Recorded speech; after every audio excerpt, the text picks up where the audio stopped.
What's going on, you guys? It is JS here, back with another video. So today's video is going to be the 135 chapter summary. I have been waiting to do this for quite a while now, and I know it's been a long time since I've done one of these, but I'm actually here to do it today. So as you can see, it's a bit of a different setup. I'm not in front of my computer or anything, but I'm actually in front of my chair, as you can see, which I recently got this yesterday.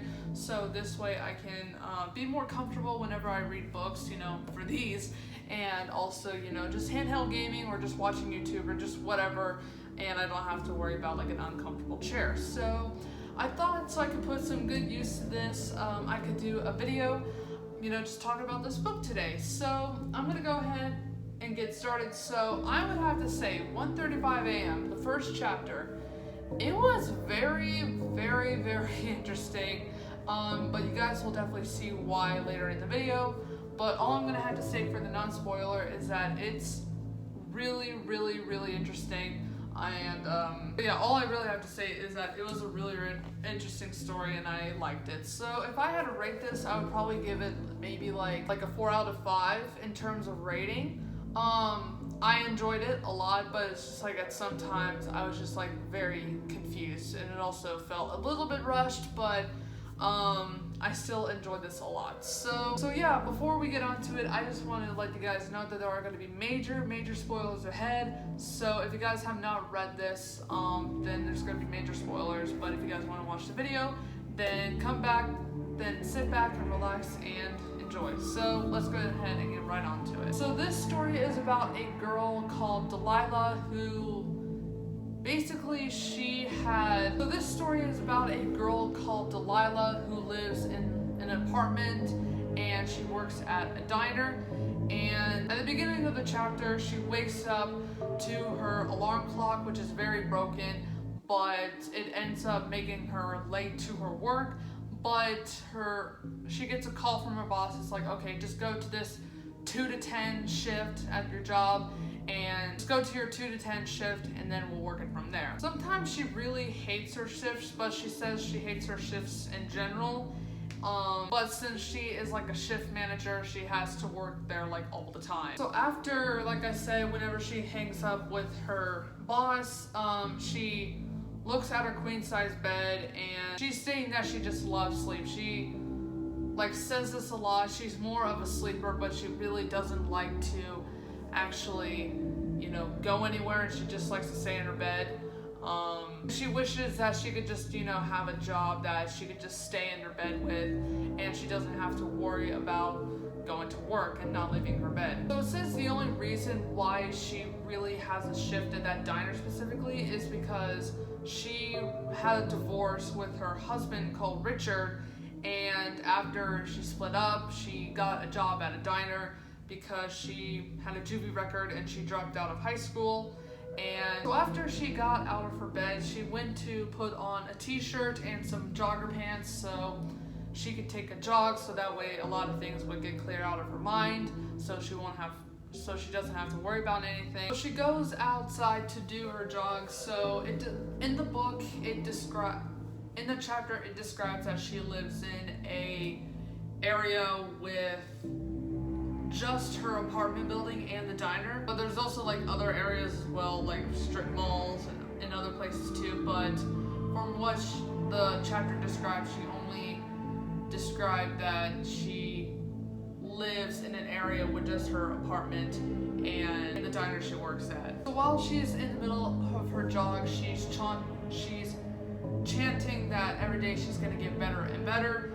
But it reminds her that it made her think of her life with Richard before she divorced him, and this reveals more about, I guess, Delilah's relationship with her and her ex-husband, because it describes that she was married to Richard, but then eventually he fell in love with another person, and all she really got from her divorce and stuff was the money, which made her be able to afford an apartment. But like I mentioned earlier, the good thing that came out of that was her getting her job at the diner, which I guess made things go smoothly and went much more easily. So she finishes up her jog and she goes back. So she goes to a neighborhood with a bunch of houses and she's like, okay, I'm done with running for the day, so I'm just gonna go back to the apartment, or home as she says, but she doesn't really think it's home because, you know, she's living in an apartment. So she goes back to her apartment and she just chills there for a while until she's like, okay, you know what? I'm done sitting here for right now. I'm just gonna go out and just drive around. So while she's getting ready, she's in the bathroom, you know, just doing what she needs to do in there. And then she looks at the mirror and she's like, yeah, I'm not that, like, she talks to her, like it describes in the book that she's not a personal fan of like wearing makeup and all. And she knew she didn't need to wear makeup at all because after a model agency told her that she had like a very large chin, she basically gave up on that idea. So she was like, okay, I don't need makeup because, you know, I'm just fine without it. So she grabs her purse and goes to her car and she goes to a grocery store, you know, just to pick up some items. And then she goes to a neighborhood, and what this neighborhood has, one of the houses is having a garage sale.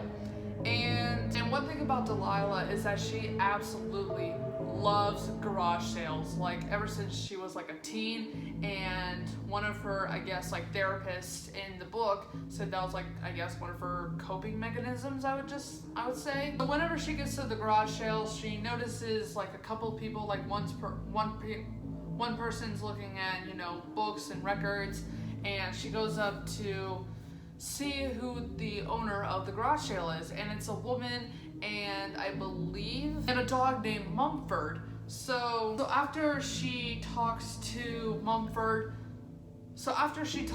the lady who's the head of the whole garage sale, she looks around and she's looking at small appliances, tools, games, puzzles, electronics, and clothes, and she continues to wander around for a bit until she gets to a box that she notices a specific doll. Now, what this doll looks like, I'm just gonna read it to you guys real quick.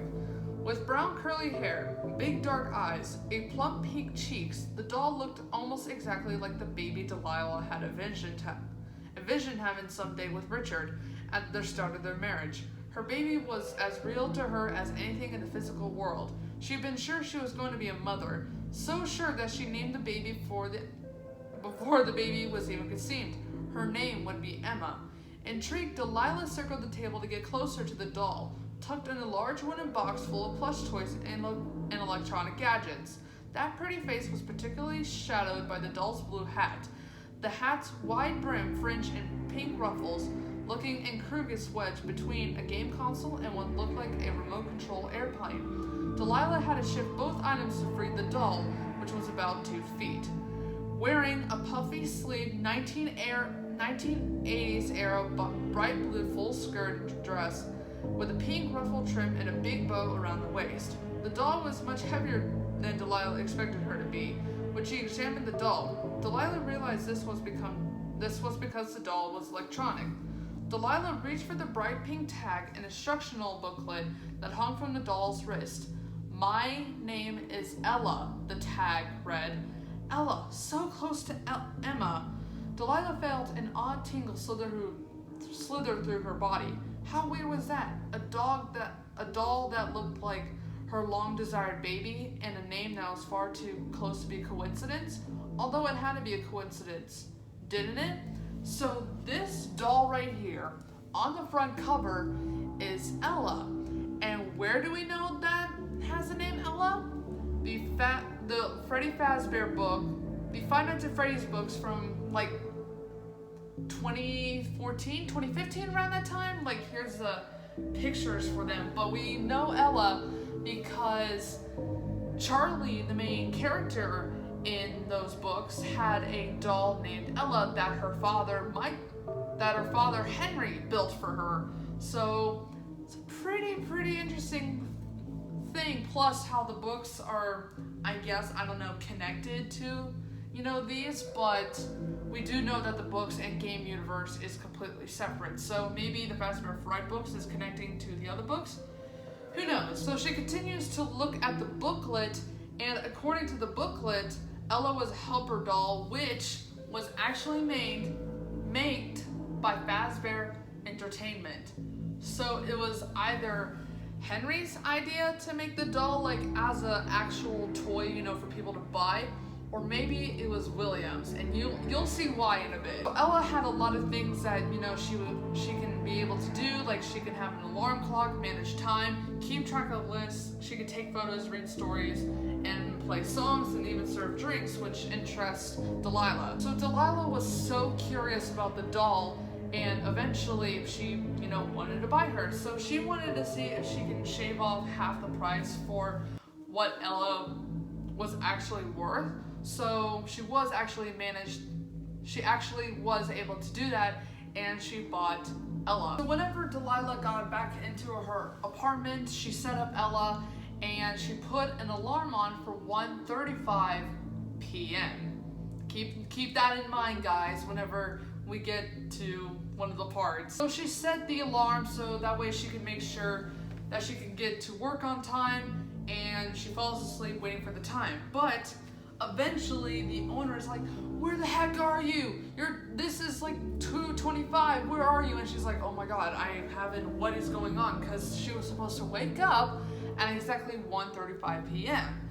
But Ella didn't exactly like have that alarm noise that Delilah wanted. So Delilah got ready for work, and she grabbed Ella, and then on her way to work, she just tossed her in the bin because she was like, you know, "You failed me, you were basically a piece of trash, like, why did I basically even buy you?" Like, it was barely even, like, she didn't even like it because of that. After that, she got to work, and luckily she wasn't in major trouble, but the owner, or I guess the manager, was like, "Okay, I'm gonna let this slide on you, but I can't keep sliding on forever." And she's like, "Okay, yep, I know, don't worry." So after work, she got back home, she got changed into, you know, her pajamas, and then she went into bed thinking, yeah, she was gonna have a good night. But then hold on, I'm actually gonna read this for you guys. About 11:30 p.m., Delilah sat her empty styrofoam container on top of a pile of her home decor magazines on her nightstand. She turned off her ginger light and curled up on her side. The street lamps that hovered over the parking lot outside cast in distorted shadows throughout her room. They looked like giant bloated figures reached out toward her bed. Delilah closed her eyes and willed to sleep to come quickly, which it did. It ended just as quickly. Delilah's eyes shot open. Her non-alarm clock Lit's face told her it was 1:35 a.m. So, whenever she set the Ella, I guess, doll alarm to be set at 11:35 p.m., for some odd reason, it rang at 1:35 a.m. Not exactly sure why, but whenever I read this like later on, so she was like, "Okay, yeah, this is odd that it rang at this time, so I don't know what the big deal is. I'm just gonna go back to bed." And eventually she did. So the next day, her friend Harper was, you know, talking to her, and Harper was a friend of Delilah's that was with her during the foster home, and she was like, "Okay, why do you throw it away? It could be like worth a lot, you know?" And she's like, "Well, yeah, I didn't really think of that because, you know, I was just tired." So yeah, Harper's like, "Yeah, I think you should go look for her." And she's like, "But just like, why?" And then of course, you know, she said because she might be worth something. But she was like, Harper was like, "Maybe it's like a sign," but Delilah said it's like, "Okay, yeah, I don't really believe in signs." So later that day, after she came back home from work, she heard a whimpering noise, or like a whispering noise or something like that, and the time again was 1:35 p.m. So she was like, "Okay, again, are you serious?" But then she was like, "Okay, it must be Ella. Like, who else can be, you know, making those noises as far as like I know?" So she's like, "Okay, it has to be Ella." So Delilah's thinking, yeah, Harper is definitely right, that she needs to literally look for Ella to see, you know, if she's even doing this at all. So she tries to, you know, go to sleep to make sure that, so she tries to go to sleep to, you know, forget everything, but she couldn't go to sleep, and she basically was like, okay, yep, I had enough. I'm gonna go search for her and hopefully to end this. So she went over to the dumpster, but she couldn't really find anything because, you know, there were just stacks and stacks of junk everywhere, and she didn't want to, you know, look for Ella in a big bag of like a big pile of garbage, and she knew she would be dug under there. On the third night, she woke up at 1:35 again. And then this time she heard a tapping on her window. So yet again, she goes to the dumpster to check if Ella is still in there, but still she can't find her. And she's like, okay, hopefully I can get this by, you know, Thursday or by Thursday, because the trucks come in to pick up the garbage. So hopefully I don't need to worry about anything. So on Friday, she wakes up again at 1:35. So this is like a repeating process, like over and over and over again, which whenever I read this, I'm starting to think like this might be a curse that Ella set on Delilah. And I have a feeling that William somehow programmed her to be like that, and that's maybe, and I wonder if like the original owners had the same problem, which is really interesting, but I'm pretty sure William Afton did something to this doll to make her act like this. So on that Friday, she heard something, you know, move underneath her bed, which she's like, okay, that can't be Ella. So she looks around and nothing. So she goes back to sleep. So the next day, she asks Harper, it's like, okay, did you pick up the doll by any chance? Is the doll with you? And she's like, no, why would I go looking for it? So after they talked, they went to go get some lunch. And then after the lunch, Delilah was like, okay, I'm gonna go ahead and go to the original house where I bought the doll. So she drives over to the house and she sees nothing. The dog's not there, the woman's not there, nothing. The house is just vacant. So she was like, okay, so I'm guessing since, you know, they moved and everything, that's why they had the garage sale, which she did say that typically happens whenever someone was moving. So she goes back to her apartment after looking at the house, and she's like searching, what could this doll be? Like, why do I have this specific doll? So she types in like, you know, hold on, I'm gonna read it to you guys. She figures she couldn't find information about Ella on the internet. So she started her web search with Ella doll. She was afraid that would be too general, but one of the millions of results gave her some information. Production of the Ella doll, Delilah discovered, was discontinued for undisclosed reasons. Jumping off from the fact, she tried to find out more about the doll, but she kept bumping into the same useless information or the text in the instruction booklet she already used. Running out of time, she began typing crazy searches: haunted Ella doll, broken Ella doll, unique Ella doll, defective Ella doll, special Ella doll. These searches took her from her pointless blogs that had nothing to do with the Ella doll, but one of the searches for special Ella doll led her to an online ad posted by a user named Phineas, who was trying to find one of the dolls. His ad referenced the special Ella doll and said he was willing to pay any premium for the doll's Ella energy, whatever that meant. Delilah checked her watch, she had to get to work. So it sounded like Phineas, this one person, was super interested in the doll, but whenever I read that, I'm thinking that was the doll that Delilah had originally. So for the next 3 nights, she had more 1:35 incidents. One night she felt like that she was being watched. Second night she heard like a rustling sound, and then the third night she woke up to like a rapping sound, and she describes it that it sounded like from like a woodpecker. So she was hearing it from her floorboards, and she decides to go over to her neighbor's apartment, Mary, who's across, you know, the hallway, and she decides to pay her a visit so she can figure out if Mary has the doll, because she's thinking that maybe Mary somehow grabbed the doll, and she's thinking that maybe Mary has, she likes dolls. So the next day she decides to go over and visit Mary, and they're just talking and talking and talking, and she brings up to a statement like, do you like old-fashioned, she asks her, do you like secondhand things, like secondhand, dolls or something like that? And Mary says, like, secondhand stuff brings secondhand energy, old hands, bad hands, tainted with story, basically meaning that she's really not a big fan of old-fashioned dolls or anything old-fashioned from like antique shop, garage sales, and thrift stores. So sorry about the change of scenery, I had to move over here. So she says to Mary that's like, okay, so she says to Mary, okay, I'm just gonna go ahead and go for now, because she thinks like, yeah, I don't think Mary has, the doll that I'm looking for. So on her 10th night of still, waking up at 1:35, she knocks over her lamp, like from, her panicking. So she uses her flashlight again to,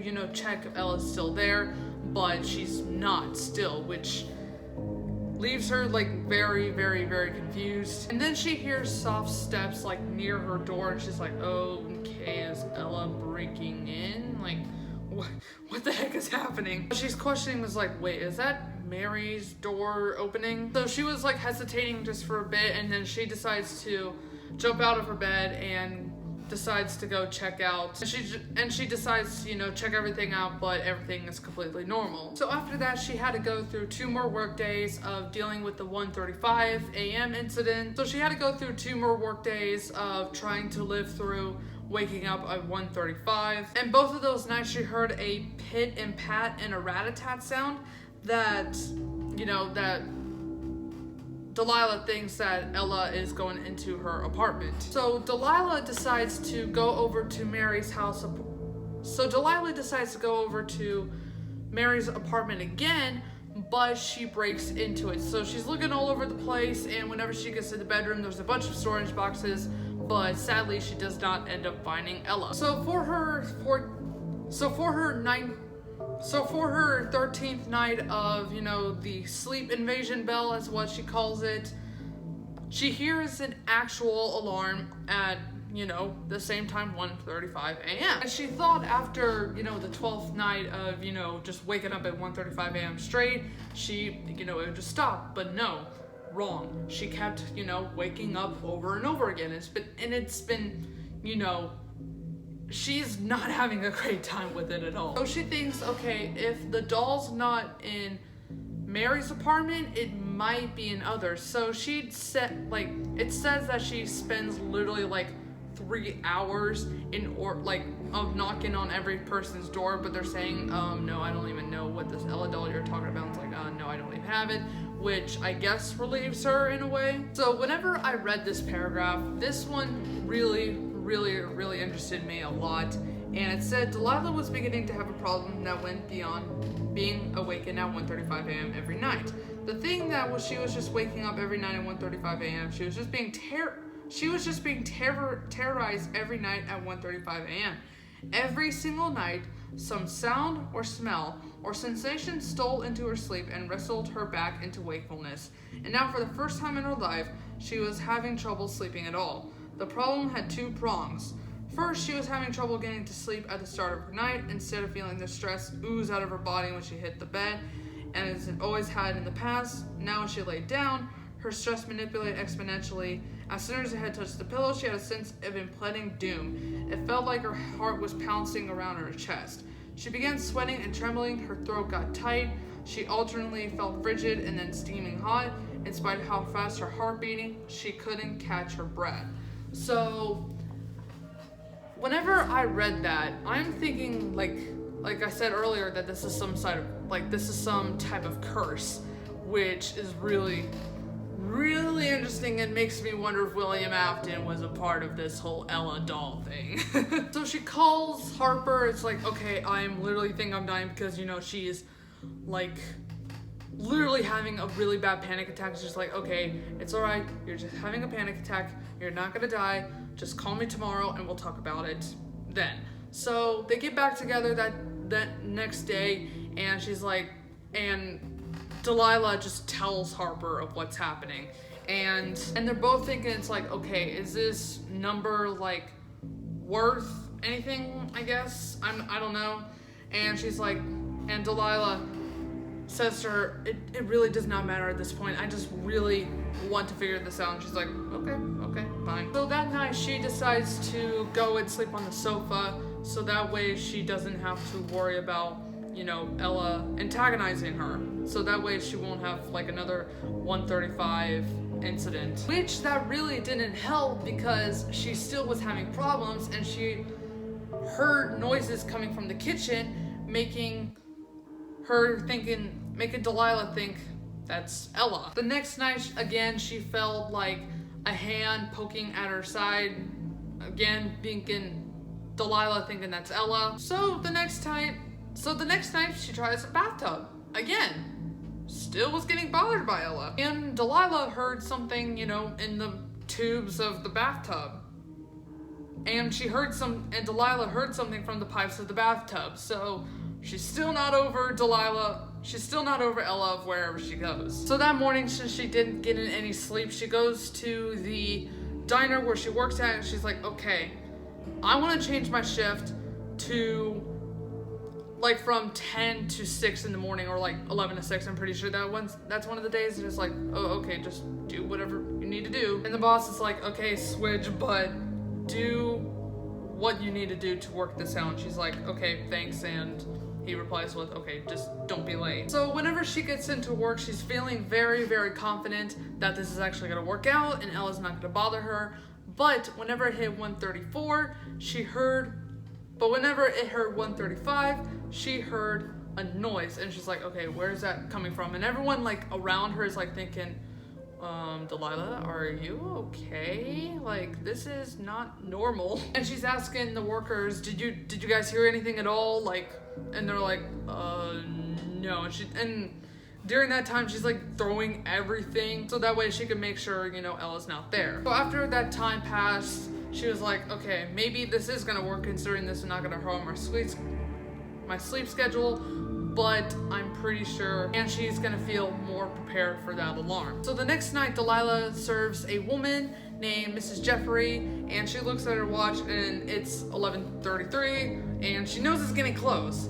So she's calling over Jackie, who's one of the employees, and Glenn's like, hey, I'm here, okay? Whenever Mrs. Jeffrey asks Delilah, hey, are you okay? And she's like, okay, it's hard to explain, but then she looks over at the stool next to Mrs. Jeffrey, and she sees, but in her mind, Ella. And she's, you know, beating on the stool, and Mrs. Jeffrey's like, okay, chill, it's just my purse. And Glenn's like, just, are you okay? Like, are you okay? Like, this is not normal at all. And she's like, okay, yeah. So the next night, she thought she saw something moving, and it scares her, because, you know, she's thinking that it's Ella. She was hoping that it was a mouse, but it ended up being the pink ruffle, which, you know, that, of course, Ella has. So on the 5th night of her night shift, it's 1:30. So on the 5th night of her night shift, it's 1:35, and she spots something. Hold on, let me read this. But when Delilah spotted something bright blue flutter through the parking lot in front of the diner, her muscles and joints released and went into action. She jumped up, knocking the tray of salt and pepper shakers on the floor with a loud crash. Then she sprinted out the diner's front door, rushing through the nearly empty parking lot. She scanned for Ella's shoes. She was not certain she was sure that what she'd seen the trailing edge of Ella's fluffy dress. The doll was out here. She was watching Delilah. So Glenn goes over to checks on Delilah to make sure she's okay, and he's like, are you okay? Are you okay? And then Delilah just crumples into his arms and just starts to cry. So Nate's like, okay, let's just go inside and speak to Nate. And whenever she sees him, she's just like thinking of like good news that she wants to hear. But he says, okay, yeah, I'm just gonna have to release you. What you're doing right now is not safe, especially for, you know, the customers and all. I need you to leave. And she's like, but, and she's like, and he's like, I don't want to hear a story, but your final check will be given to you. And she's been released from her job because of, you know, the whole 135 thing and with Ella messing with her head. So one day she asked Harper, it's like, okay, can I stay at your house for a couple of nights? And she's like, okay, yeah, sure, don't worry. We're gonna have plenty of sleepover parties, so whenever it hits 1:35 a.m. you won't have to worry about it. So then later on she's like, okay, do you have Ella? And she's like, no, I don't.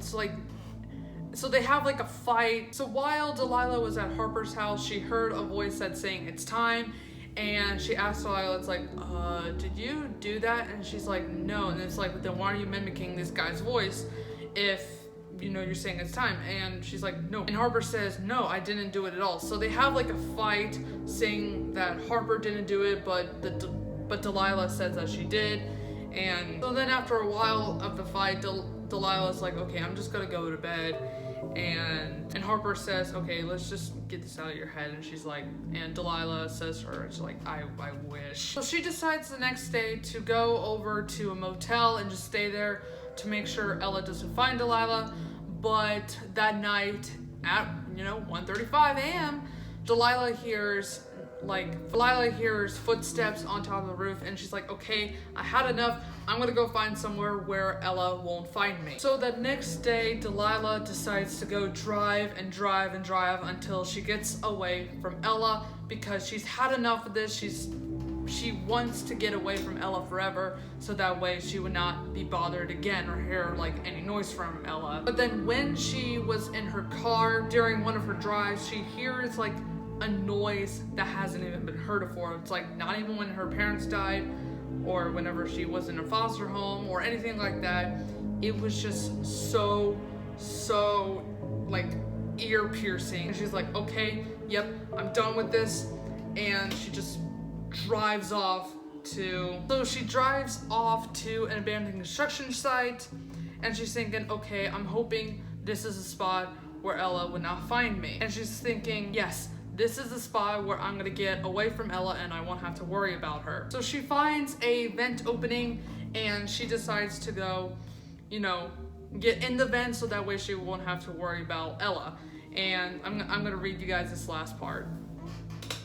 Once her head was level with the vent opening, she reached in with one arm. Searching for some kind of handhold, she didn't find one, but her sweaty hand stuck to the metal enough to give her some purchase.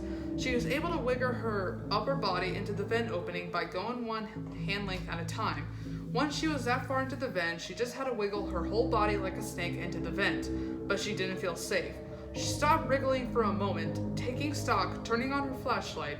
She spotted a downward turn into the vent. She itched toward it. Yes, this was it. Aiming her head down into the chute-like space, she scooted forward, a little farther and a little farther. Her flashlight slipped from her sweaty hand and clanged against the metal walls as it dripped out of Delilah's reach. She heard it impact something with a sharp crack. It must have broken because the space went dark. Delilah's shoulders wedged her so tightly into the compact metal closure where she knew she finally found it. This is where Ella couldn't find her. No one would find her here. Trying to move just to be sure, she confirmed that she was stuck, completely and thoroughly stuck. Her breath slowed. She relaxed. She couldn't move in any direction. She never had to run from Ella again. And that was the end of 1:35 a.m. I thought it was a really interesting chapter because of the whole repetition of Delilah waking up at 1:35 a.m. even though technically Ella wasn't even there, but everything was all in her mind, which I'm thinking that ever since she, I guess, activated Ella, it activated like some sort of trigger, which must have like triggered an illusion in her brain or something. And it said it's made by Fazbear Entertainment, so clearly it has to be connected with William Afton. So literally, William Afton had to create this doll, maybe to trigger like an effect in someone's brain. I don't know, but honestly, this story was really, really good. So the next story that we're gonna be reading is going to be Room for One More. And I heard from videos that chapter is going to be about the mini Rinas. So thank you guys so much for watching this video. Hope you have enjoyed it. It's been a while since I made one of these summer videos, and if there's anything I really need to fix, then let me know down in the comment section below. Because like I said, I haven't done this in a long time. But anyway, thanks so much for watching, and I will see you guys in the next one. Bye-bye.